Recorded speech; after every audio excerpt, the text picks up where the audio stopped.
প্রিয় শিক্ষার্থীবৃন্দ, তোমরা কেমন আছো? আশা করি ভালো আছো। আমিও ভালো আছি।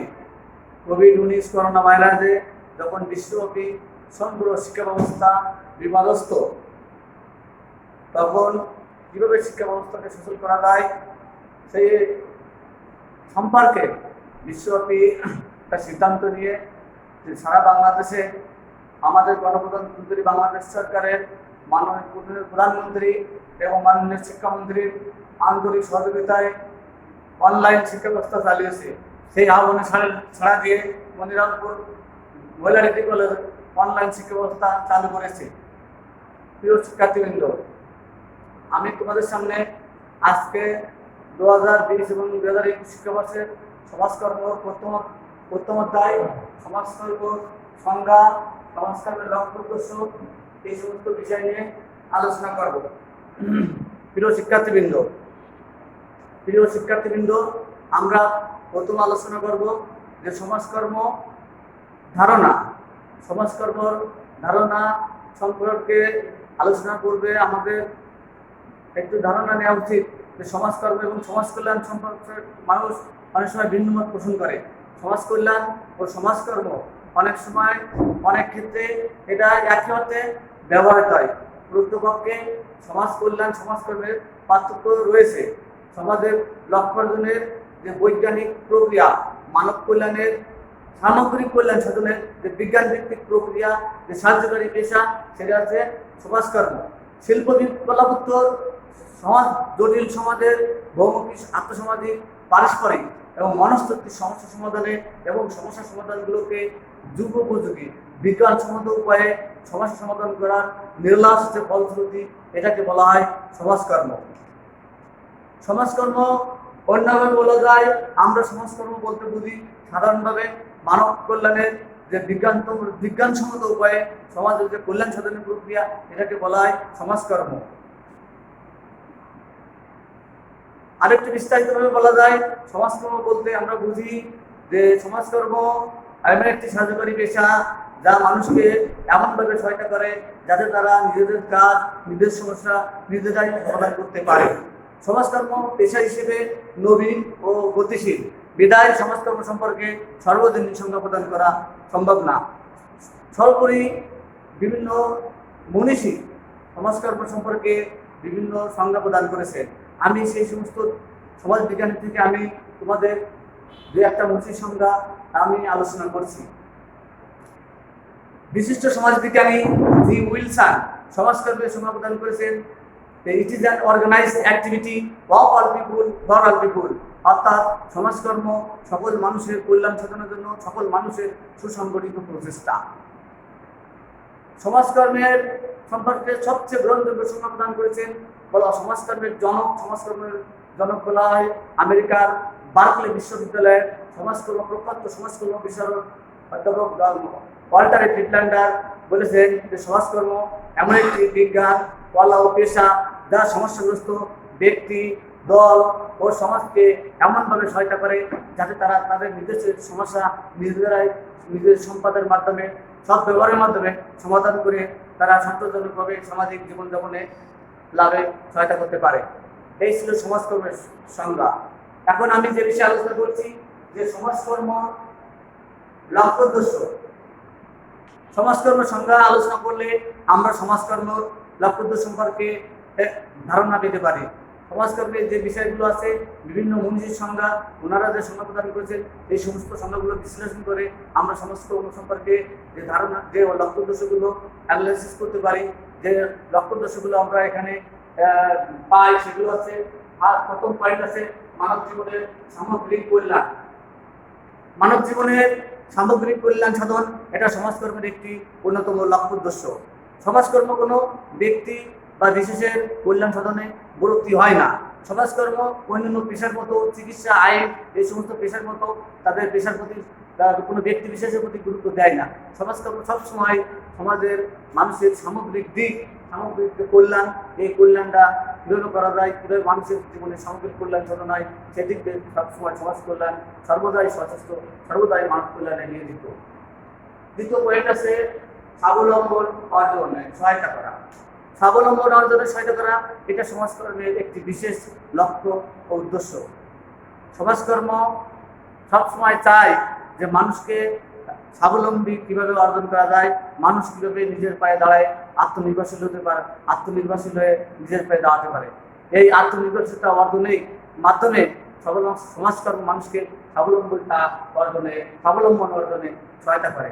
এক্ষেত্রে ব্যক্তি, দল ও সমষ্টির যে সম্পদগুলো আছে, আভ্যন্তরীণ সম্পদ আছে, বাহ্যিক সম্পদ আছে, এই সম্পদগুলো যথাযথ ব্যবহারের মাধ্যমে, প্রপার ক্লাইজের মাধ্যমে এইগুলো যথাযথ ব্যবহার করে সমাজকর্মের যে বিভিন্ন পদ্ধতিগুলো আছে, বিভিন্ন নীতিগুলো আছে, নীতিমালাগুলো আছে, এইগুলো অ্যাপ্লাই করে, প্রয়োগ করে মানুষের এই স্বাবলম্বন অর্জনে সহায়তা করে থাকে সমাজকর্ম।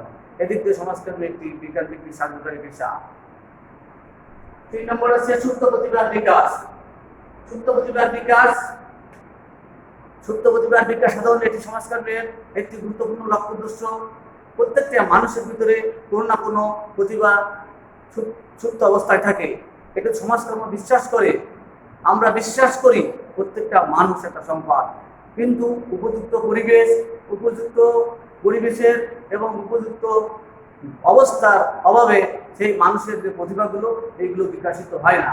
এক্ষেত্রে সমাজকর্ম মানুষের যে সুপ্ত প্রতিভাগুলো আছে, এই প্রতিভাগুলো তাদের যে সম্পদ আছে, তাদের যে পরিবেশ আছে, যে আর্থসামাজিক পরিবেশ আছে, এই পরিবেশের সাথে সম্পদের সাথে সামঞ্জস্য বিধান করে মানুষের সুপ্ত প্রতিভার বিকাশ সাধন করে থাকে।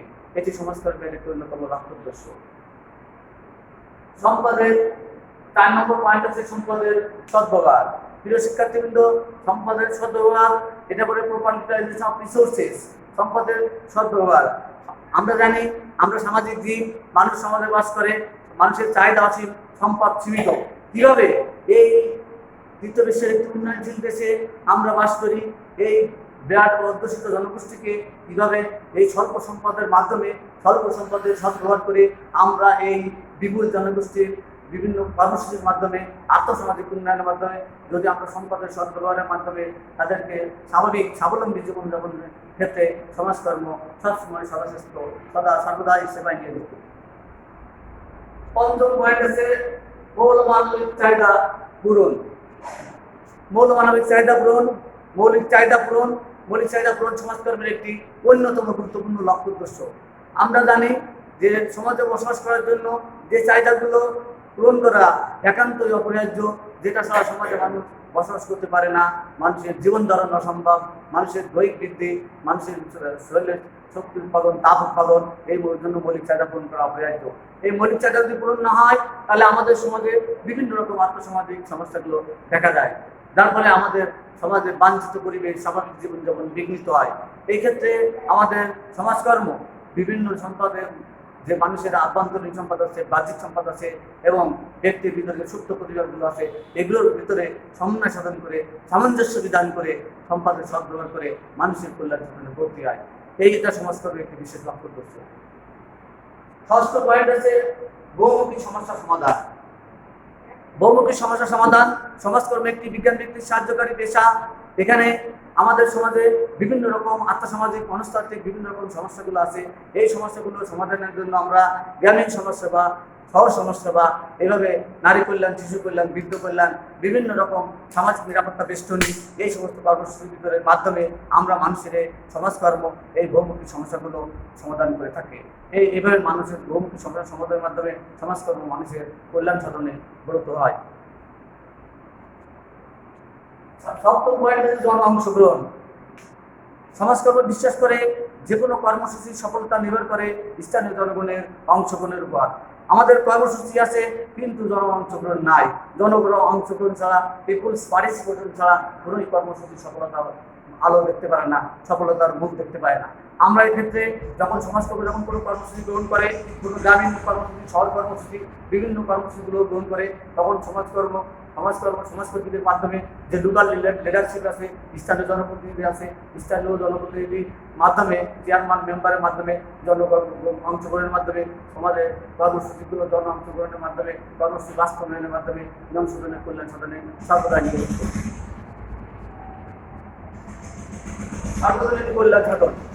8ম পয়েন্ট যে সর্বজনীন কল্যাণ সাধন এটি সমাজকর্মের একটি অন্যতম লক্ষ্য উদ্দেশ্য। আমরা সমাজকর্ম আমরা এখানে আমরা সমাজকর্মী, সমাজে যারা বিভিন্ন শ্রেণী আছে, সমাজের কোনো বিশেষ গোষ্ঠী না, সমাজের যারা পিছিয়ে পড়া জনগোষ্ঠী, সমাজের যারা অবহেলিত জনগোষ্ঠী, সমাজের যারা সুবিধাবঞ্চিত জনগোষ্ঠী, সমাজের যারা ছিন্নমূল জনগোষ্ঠী, এই ছিন্নমূল জনগোষ্ঠীকে কীভাবে তাদেরকে কর্মসূচির মাধ্যমে তাদেরকে বিভিন্ন সহযোগিতা দিয়ে, বিভিন্ন ভাতা দিয়ে, পঙ্গু ভাতা, বয়স্ক ভাতা, বিধবা দিয়ে কীভাবে মানসিক সার্বজনীন কল্যাণ সাধন করা যায়, সেজন্য বর্তমান সরকার এই সামাজিক নিরাপত্তা বেষ্টনীর ক্ষেত্রে বর্তমান ভাতার সংখ্যা এবং ভোগী সংখ্যা বৃদ্ধি পেয়েছে। এক্ষেত্রে সমাজ কল্যাণ এইভাবে এই সামাজিক নিরাপত্তা বেষ্টনীর মাধ্যমে সমাজকর্মীরা সমাজের সর্বজনীন কল্যাণ সাধন করে সর্বদাই মানুষের কল্যাণ সাধন করে থাকে। এটি সমাজকর্মের একটি বিশেষ লক্ষ্য উদ্দেশ্য। ঝুঁকিপূর্ণ শ্রেণীর 9 নম্বর পয়েন্ট আছে ঝুঁকিপূর্ণ শ্রেণীর কল্যাণ। ঝুঁকিপূর্ণ শ্রেণীর কল্যাণ, সমাজকর্ম ঝুঁকিপূর্ণ শ্রেণী বলতে আমরা কি বুঝি? প্রিয় শিক্ষার্থীবৃন্দ, ঝুঁকিপূর্ণ শ্রেণী বলতে আমরা কি বুঝি? আমাদের সমাজে যারা অবহেলিত আছে, আমাদের সমাজে যারা সুবিধাবঞ্চিত আছে, আমাদের সমাজে যারা পশ্চাৎপদ জনগোষ্ঠী আছে, আমাদের সমাজে যারা ছিন্নমূল জনগোষ্ঠী আছে, এই সমস্ত ছিন্নমূল জনগোষ্ঠীর কীভাবে তাদেরকে বিভিন্ন যে আমাদের যে সমাজ কল্যাণমূলক কর্মসূচি আছে, নারী কল্যাণ, শিশু কল্যাণ, পঙ্গু কল্যাণ, এই সমস্ত কল্যাণমূলক কর্মসূচিগুলোকে বাস্তবায়ন করার জন্য আমরা বর্তমান সরকার আমরা দেখেছি যে বিভিন্ন রকম সামাজিক নিরাপত্তা কর্মসূচি, এই বয়স্ক ভাতা, বিধবা ভাতা, পঙ্গু ভাতা, বৃদ্ধা ভাতা এবং উপবৃত্তি কর্মসূচি, এই সমস্ত কর্মসূচির মাধ্যমে আমাদের এই যে সমাজের ঝুঁকিপূর্ণ জনগোষ্ঠী আছে, এই সমস্ত ঝুঁকিপূর্ণ জনগোষ্ঠীর কল্যাণ সাধনের জন্য সর্বদাই আমাদের সমাজ কল্যাণ এই সমস্ত কর্মসূচিগুলো বাস্তবায়নে সর্বদাই নিয়োজিত। প্রিয় শিক্ষার্থীবৃন্দ, 10 নম্বর পয়েন্ট আছে বাঞ্ছিত আর্থসামাজিক পরিবেশ সৃষ্টি। আমরা জানি আমরা সামাজিক জীব, আমরা সমাজের বাসিন্দা, আমরা কোনো সময় অবাঞ্ছিত পরিস্থিতি কামনা করতে পারি না। সবসময় সমাজে যদি আর্থসামাজিক উন্নয়ন করতে হয়, আর্থসামাজিক কল্যাণ সাধন করতে হয়, তাহলে বাঞ্ছিত পরিবেশ সৃষ্টি একান্তই কাম্য। অবাঞ্ছিত পরিস্থিতি কোনোদিন সমাজের কোনো কল্যাণের জন্যই কোনো সময় কল্যাণ বয়ে আনতে পারে না, উপকার হতে পারে না। এই ক্ষেত্রে সমাজকর্ম মানুষকে সাথে নিয়ে, মানুষের যে সম্পদ আছে, মানুষের যে আমাদের যে আর্থসামাজিক পরিবেশ আছে, এই সমস্ত বিষয়ের সাথে সমন্বয় সাধন করে আর্থসামাজিক পরিবেশ সৃষ্টি করতে সবসময় সদা নিয়োজিত, সর্বদাই কল্যাণে নিয়োজিত। প্রিয় শিক্ষার্থীবৃন্দ, এখন যে বিষয় সেটা হচ্ছে এইগুলো আজকে তোমাদের সমাজকর্মের যে লক্ষ্য উদ্দেশ্য, এই লক্ষ্য উদ্দেশ্য গুলো আমি তোমাদের সামনে আজকে আলোচনা করলাম। সমাজকর্মের ধারণা, লক্ষ্য উদ্দেশ্য। আগামী ক্লাসে তোমরা সমাজকর্মের গুরুত্ব, প্রয়োজনীয়তা এই বিষয়ে আলোচনা করবে, আমি আলোচনা করবো, তোমরা এই বিষয়ে একটু লেখাপড়া করে আসবে। তোমরা ভালো থাকবে, আর ঘরের বাইরে প্রয়োজন ছাড়া ঘরের বাইরে বেরোবে না, মাস্ক ব্যবহার করবে এবং স্বাস্থ্যবিধি মেনে চলবে। তোমরা ভালো থাকবে, তোমরা সুস্থ থাকবে, তোমাদের সর্বাঙ্গীন কল্যাণ কামনা করে আমি আজকের আলোচনা শেষ করছি। আল্লাহ হাফেজ।